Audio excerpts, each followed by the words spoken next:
तर आपल्या समोर येते, टाळ्यांनी स्वागत करूया आकांक्षा देशमुख.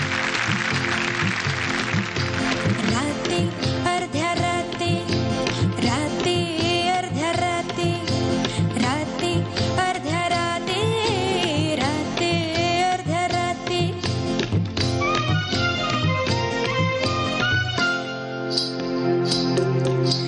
रात्री अर्ध्या रात्री असं सोडून जायचं नाही. रात्री अर्ध्या रात्री असं सोडून जायचं नाही. मोडूनी संग हा रंग हा जायचा नाही, नाही, नाही. रात्री अर्ध्या रात्री असं सोडून जायचं नाही. मोडूनी संग हा रंग हा जायचा नाही, नाही, नाही. रात्री अर्ध्या रात्री असं सोडून जायचं नाही.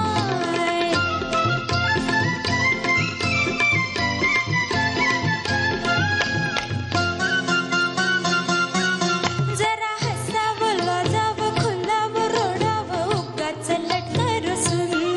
काही सांगावं पुसावं ऐकावं मागावं बाजूस तुमच्या बसून.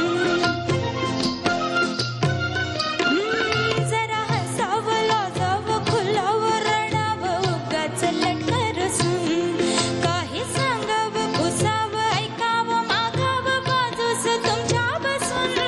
या जीवा लागले नाद हे सांगू काय काय काय काय. रात्री अर्ध्या रात्री असं सोडून जायचं नाही. रात्री अर्ध्या रात्री असं सोडून जायचं नाही. खूप छान झालं आकांक्षा. असं गायल्यावर कोण जाणार ग रात्री सोडून. असं इतकं गोड झालं गाणं. आणि सलील फॅन्टॅस्टिक. एकदा सलील साठी टाळ्या झाल्या पाहिजेत. ही सलीलची चाल आहे. नवीन एखादं कॉम्पोजिशन जेव्हा असतं की जे वर्षानुवर्ष त्याची काही पूर्व पुण्याई नसते, ते गाणं जास्त अवघड असतं. एरवी काय होतं, एरवी एखादं गाणं सुरू झालं की त्या गाण्यांच्या स्मृतींना पण आपण दाद देतो. पण जेव्हा नवीन गाणं असतं तेव्हा गायकावरची जबाबदारी खूप जास्त वाढते. आणि ती तू खूप चांगली पेललीस. Very good, very good. गाणं तर तू छानच म्हणालीस, पण तुझं देहबोली म्हणजे तुझ्या चेहऱ्यावरची जी एक्सप्रेशन्स होती ती विशेष करून ती अगदी जसं आपण ज्याला म्हणतो की कुठेही जे गाण्यात सांगायचं आहे तेच तुझ्या चेहऱ्यावर दिसत होतं. धन्यवाद सर. एक पार्श्वगायिकेला जेव्हा संगीतकार शिकवतो त्यावेळेचा एक अनुभव त्याच्यामधून आला असेल. बिलकुल, त्यामुळे मी तीच गोष्ट बोलणार होते की या गाण्याचं सगळं श्रेय माझं सलील दादांना जातं.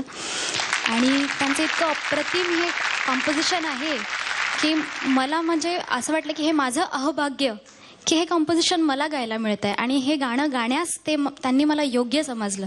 त्याबद्दल मी त्यांचे खूप खूप आभार मानते. खूप खूप आभार.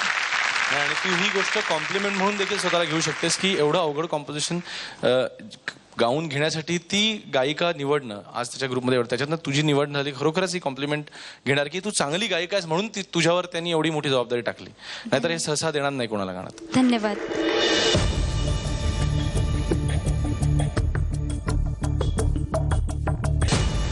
Thank you sir. Thanks Akanksha. All the best.